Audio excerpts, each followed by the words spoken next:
So is the cost to rent a property in Toronto the same as buying a property in Toronto? Watch this.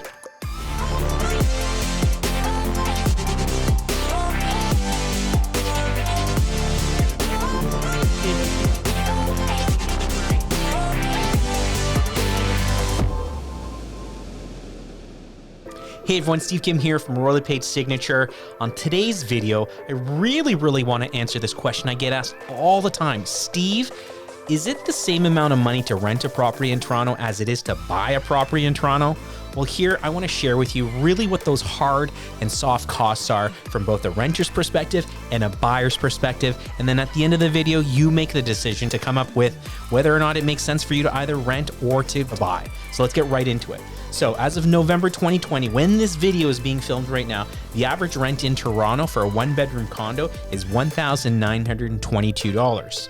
Now, phone and internet is about $156, transportation about another $156, groceries are just under $300, entertainment around $450, fitness about $63 a month, and then insurance, which is about $57 a month. So the grand total, if you're renting a one-bedroom condo in Toronto, drum roll, is just under $3,100. It's $3,085.59 to be exact.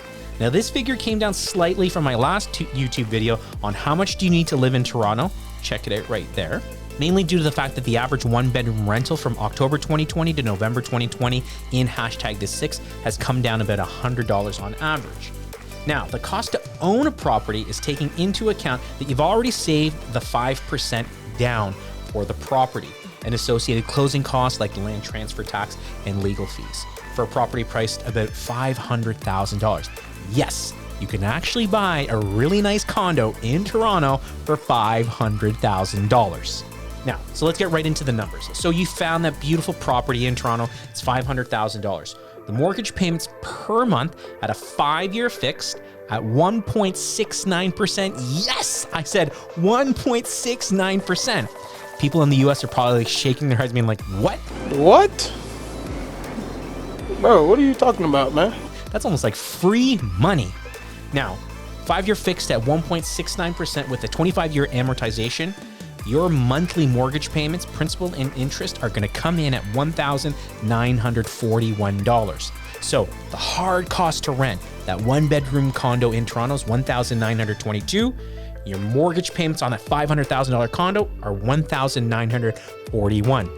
So yes, from that angle or from that perspective, they're very close.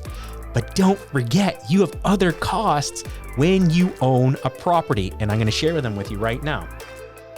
Your monthly maintenance fees in your condo, on average $450 for a one-bedroom condo in Toronto. Your property tax, on average about $133 a month in Toronto. So your hard cost, let's break this down again. So the rent was about $1,922 for that one-bedroom condo.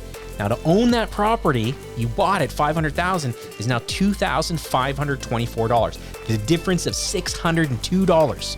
So you need an additional $602 to buy that $500,000 condo in Toronto.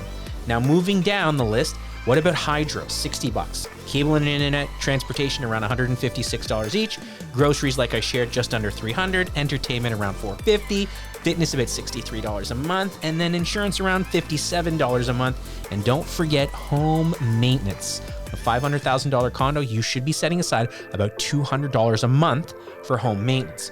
The grand total to buy that property, $500,000 property in Toronto, is $3,947.59. That is a difference of $862 per month.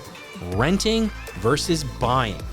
So there you have it, the straight up honest answer, but the difference in terms of price, money between renting and buying. Now, before I leave you, I want to share with you the 5-year projection of what you've spent renting versus buying and the equity you've built up over 5 years on that condo at $500,000. So 5 years of renting, get ready for this number. If you've been renting a condo for $1,922 for 5 years, you've spent $185,134.40. Money to the landlord. Now, buying that property, over the course of 5 years. And again, I haven't taken any rental increase from that 185,000.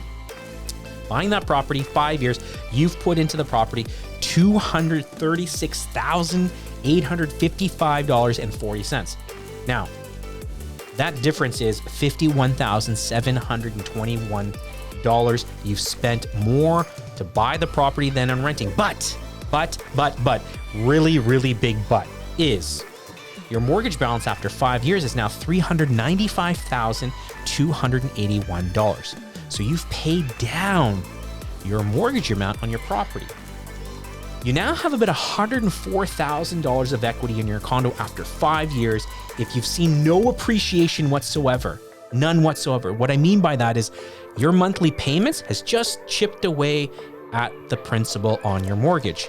Now you have $104,000 of equity. However, if I took this equity of $104,000 and I subtracted it from your 5-year cost to own, you'd actually be out of pocket $132,000. Don't forget, to rent, $185,000 to now $132,000 to buy after 5 years. Now, what happens if we saw that condo, that red hot Toronto condo, or used to be red hot Toronto condo, let's say we slap a 3% appreciation on it, just 3%. On average, we've seen anywhere from 6 to 8, on average, as high as 17, 19% year over year for those Toronto condos. We're gonna do 3 years. What do you think that condo is now worth after 5 years with just a 3% appreciation year over year? Well, let's just kind of quickly do the math. At the end of 5 years, that $500,000 condo is now worth $579,630 with just a 3% year over year appreciation. Now you've built up $184,349 of equity. Yes, that crazy word equity. Sorry for all the boring math, but numbers really excite me. Now, with all of this information, what are you going to do? You may say, well, whatever, Steve, I don't really care about equity, this, that, whatever. I'm okay. I'm going to spend 5 years of my income on renting a property and I'll be out of pocket $185,000. And if you're one of those people, bless you.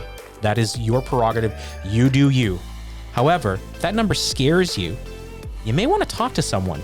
Talk to someone who's knowledgeable about the landscape, knowledgeable on how to have you, maybe as a first-time home buyer, navigate this Toronto real estate scene and finally dip your toe in the water.